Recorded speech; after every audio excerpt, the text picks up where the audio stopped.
On va se plonger aujourd'hui dans un univers assez particulier, dans un roman qui a marqué l'histoire de la littérature française, Les Lesquels? Misérables de Victor Hugo, Tout à fait. plus précisément le 5e volume, Jean Valjean. Oui. Et on va essayer de comprendre ensemble ce qui rend ce livre si captivant, si unique. Oui. On a des extraits choisis qui nous donnent un aperçu de l'intensité dramatique de la complexité morale. Exactement. Des moments forts qui font de ce livre une œuvre vraiment à part. Hmm. On va essayer de voir comment ces extraits révèlent déjà beaucoup de choses sur la nature humaine Oui, et pourquoi pas vous donner envie de lire si ce n'est pas déjà fait. tout à fait. Alors, on commence par une scène assez saisissante à l'intérieur de la barricade, juste avant le lever du jour.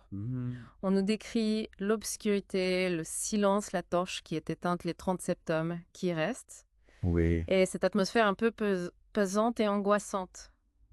Oui, on a vraiment l'impression d'être plongé dans une espèce de huis clos. Un peu comme sur le pont d'un navire qui sombre. Cette barricade qui devient un microcosme, monde réduit, Ouais. qui va refléter tous les enjeux du roman. Et au-dessus de cette barricade, on a le jour qui se lève. Hmm. Et on a cette description de la lumière qui apparaît petit à petit le ciel entre blanc et bleu pâle. Ouais. Les oiseaux qui se mettent à chanter. Ouais. La lueur rose sur le toit de la maison. Hmm. Et le vent qui souffle dans les cheveux du mort. Oui. Donc un contraste saisissant entre la beauté du jour qui se lève et puis la mort qui est omniprésente. Exactement, c'est ce contraste saisissant qui est assez fascinant. Ouais. On a la beauté de la nature qui renaît, et puis l'horreur de la situation. Et puis au milieu de ce silence pesant, un cri retentit, « Vive la mort, restons ici tous. Ah oui, ce cri de défi. Cette volonté collective de mourir sur cette barricade, Oui. de protéger les corps, de ne pas abandonner le peuple. Mhm. Et même Enjolras, avec sa logique, essaie de les raisonner. Oui, il essaie de leur faire entendre raison, Ouais. en disant que 30 hommes suffisent. Mais la réponse est sans appel, parce que pas un chai ne voudra s'en aller. Ouais, cette unité, ce sens du sacrifice, c'est assez poignant. Oui, on sent vraiment la force de leur conviction. Oui, qu'est-ce qui peut motiver une telle abnégation selon vous? Je pense que c'est la force des idéaux. Ils sont prêts à mourir pour ce en quoi ils croient.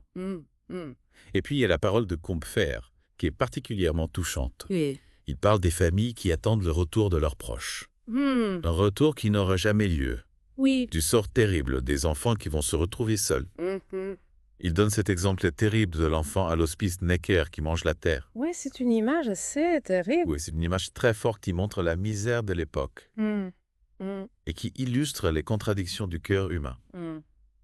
Combeferre est prêt à mourir, mais il pense aux autres, à ceux qui vont rester. Ouais, c'est assez paradoxal.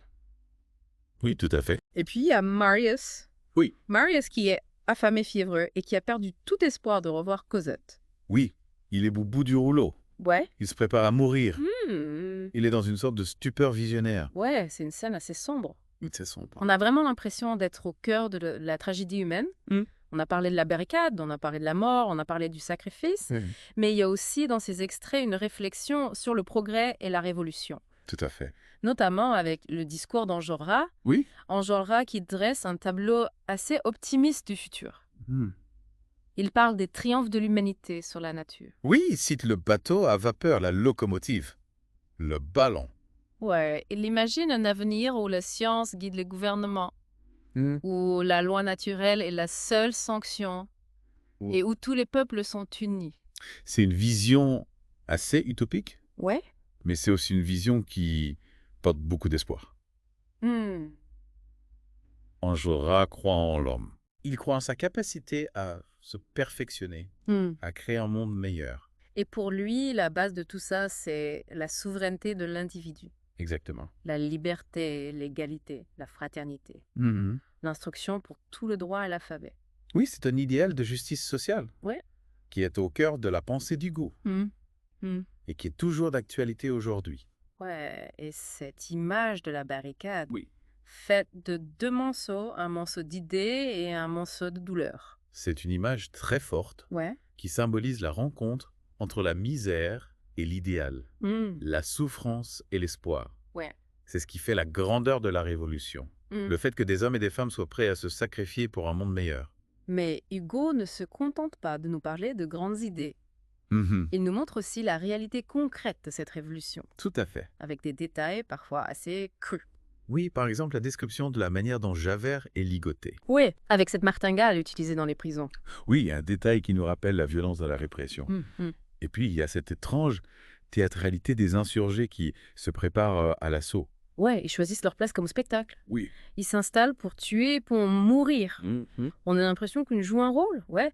Et cette anecdote de l'insurgé de juin 1848, qui se fait pas porter un fauteuil Voltaire sur son toit. C'est assez surréaliste. Ouais. Mais ça montre aussi le détachement de ces hommes face à la mort. Ils sont prêts à tout. Et puis, on a un contraste saisissant avec la description du réveil de Cosette. Oui. Hugo insiste sur la pureté de ce moment, la beauté de la jeune femme qui s'éveille. Oui, la femme en bouton est sacrée.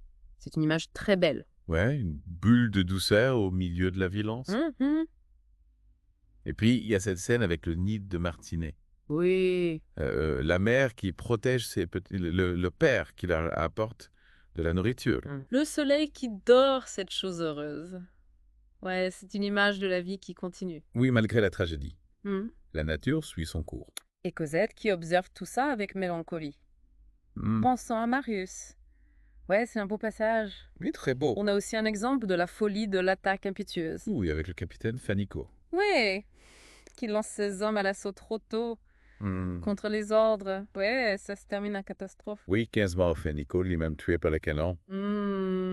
C'est un épisode qui montre l'absurdité de la guerre, la folie des hommes, qui les pousse à s'entretuer. Mais au milieu de cette folie, il y a aussi des actes de courage extraordinaires. Oui, comme celui des Gavroche. Ouais, qui ramasse les cartouches sous les balles, avec cette insouciance incroyable. Eh bien, il pleut. Après. C'est une réplique qui est restée célèbre. Ouais, Gavroche, l'enfant des rues qui devient un héros. Un héros tragique, qui meurt en chantant. Sa petite grande âme s'envola. C'est une phrase magnifique. Ouais, qui montre la grandeur de ce personnage. Et puis, il y a ces deux enfants perdus dans le jardin du Luxembourg. Oui. Pendant que la bataille fait rage. Eux, ils cherchent à manger. Oui, ils sont infamés. Oui, c'est une autre facette de la misère quotidienne. Ils essaient de récupérer une brioche tombée dans le bassin. Oui, une image poignante. Ouais, qui montre la débrouillardise de ces enfants. Leur lutte pour survivre. Et on revient à la barricade. Oui. Avec cette sensation étrange de survivre. Ce mélange de terreur et de silence. Ouais, et Enjolras qui prépare sa mort avec calme et méthode. Il veut que sa mort soit un chef-d'œuvre. Un dernier acte de beauté et de conviction. Et Javert qui réapparaît. Oui. Jean Valjean qui dit « c'est fait ». Marius qui comprend que Javert est mort. C'est un moment très fort. Ouais. Plein de tension. On se demande ce qui va se passer. Et l'assaut final? La barricade qui est enfoncée, l'escalier qui est détruit, les insurgés qui se battent avec acharnement, utilisant des bouteilles d'acide comme arme, Enjolras qui refuse le bandeau, qui reconnaît avoir tué le sergent d'artillerie, et ce garde national qui hésite à tirer, parce qu'il voit une fleur dans les cheveux d'Enjolras. Ouais, c'est une image très forte qui montre la beauté au milieu de la barbarie. La poésie de la mort. Une grande terre qui se réveille de son ivresse et qui décide de mourir aux côtés d'Enjolras.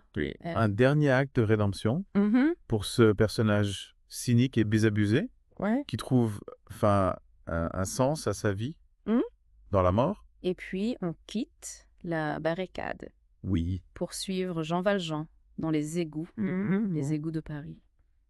Oui, un lieu terrifiant, un monstrueux souille, peuplé de légendes effrayantes. Et Hugo nous décrit les efforts immenses pour construire et étendre ce réseau souterrain. Les conditions de travail effroyables, les dangers permanents, l'asphyxie, les éboulements, le typhus, les ingénieurs Monod et Dulot qui sont morts après avoir tant donné. Pour construire ces égouts. Un travail de titan. Et Jean Valjean qui avance dans ce labyrinthe, portant le corps de Marius, guidé par son instinct, évitant les passages trop étroits. Jusqu'à ce qu'il entende le bruit des roues des voitures. Un signe qu'il s'éloigne de la zone de combat, qu'il revient vers le Paris vivant. La ville qui continue. Et Javert qui le poursuit sans relâche, déterminé à l'arrêter. À le faire payer. Et la rencontre terrifiante avec le Fonty, Oui. Ce sable mouvant souterrain qui menace d'engloutir Jean Valjean. Ouais. Une mort horrible, dans la boue et l'obscurité. Et l'apparition de Thénardier Oui. dans ce lieu improbable, qui propose à Jean Valjean une corde et une pierre pour alourdir le corps, pensant qu'il s'agit d'un meurtre. Et Jean Valjean qui accepte la corde, mais qui ne révèle pas l'identité de Marius. Un moment de tension. Et Thénardier qui lui conseille de jeter le corps dans la rivière plutôt que dans les égouts, parce que la rivière est plus discrète, plus anonyme. Et les égouts sont trop dangereux. Et pendant ce temps, Marius est entre la vie et la mort. Oui. Il est fiévreux, il délire, il appelle Cosette. Et Jean Valjean veille sur lui, apportant chaque jour de la charpie pour les pansements. Veillons discrètement. Et Marius finit par guérir. Oui. Mais il a perdu la mémoire des événements de la barricade. Il ne se souvient que de Cosette. Oui. Et il veut la retrouver à tout prix. C'est son unique obsession. Il la retrouve. Oui. Grâce à Jean Valjean. Ils sont réunis. Et M. Fauchelevent devient le père de Marius. Une nouvelle famille secrète. Le bonheur retrouvé.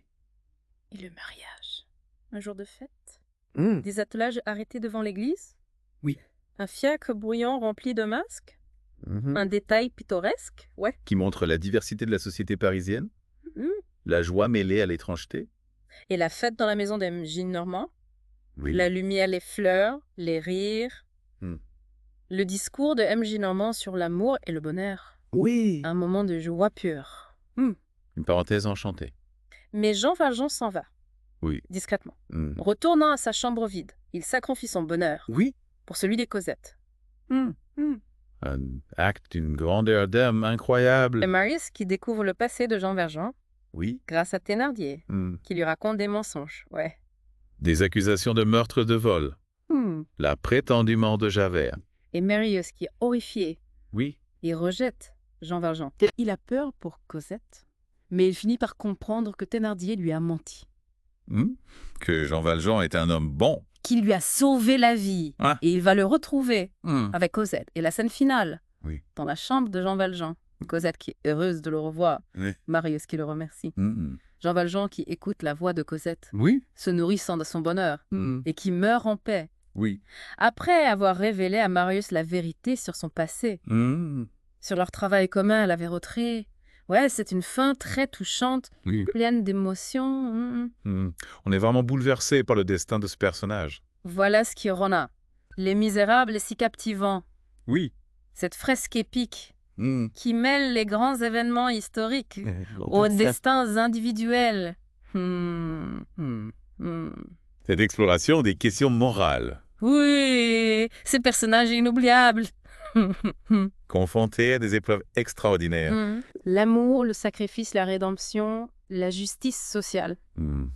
Des thèmes universels. Alors, si vous avez envie de découvrir ou de redécouvrir ce chef-d'œuvre de la littérature française, on vous conseille vivement l'édition illustrée chez Edition Quill, disponible sur Amazon.fr. Les illustrations sont magnifiques et elles ajoutent une dimension visuelle à ce récit déjà si puissant. Alors laissez-vous emporter par l'histoire de Jean Valjean et de tous ces personnages inoubliables qui vous font vibrer, réfléchir et ressentir avec une intensité rare. Tout à fait. Et n'oubliez pas, au-delà du monceau d'idées et du monceau de douleurs, c'est la force des liens humains. La compassion face à l'adversité qui font la grandeur de ce roman. Exactement. Et qui nous rappellent ce qui nous rend profondément humains.